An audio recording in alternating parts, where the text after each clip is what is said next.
New tonight, studies show drinking moderate amounts of red wine can be good for you. But these days, there is a lot more than grapes that end up in your glass. CBS 2 exposes what's really in your wine.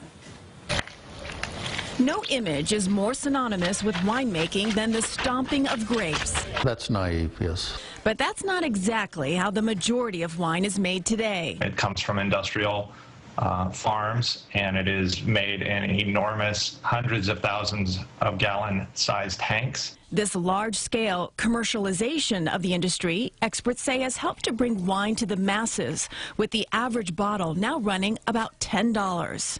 But like the mass production of food, experts say, most wines are now made with a long list of additives. It is heavily doctored. Christopher Knoll, a writer who investigated the mass production of wine for Wired magazine, says there are as many as 100 different compounds that can be added to wine.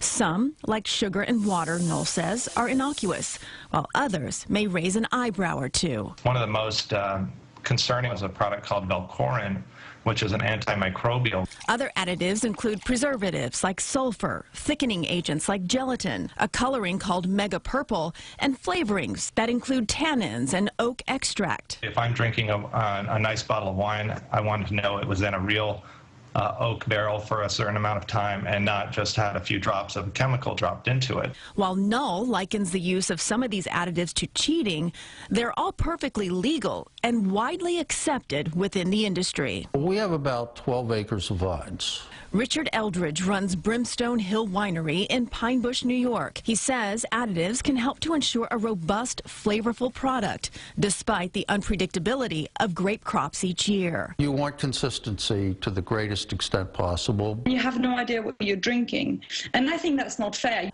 Wine scholar Isabel Lejean, who's written extensively on the making of wine, says it really comes down to transparency. She wants labels on the back of wine bottles that list every ingredient. I want us to be in a position of choice.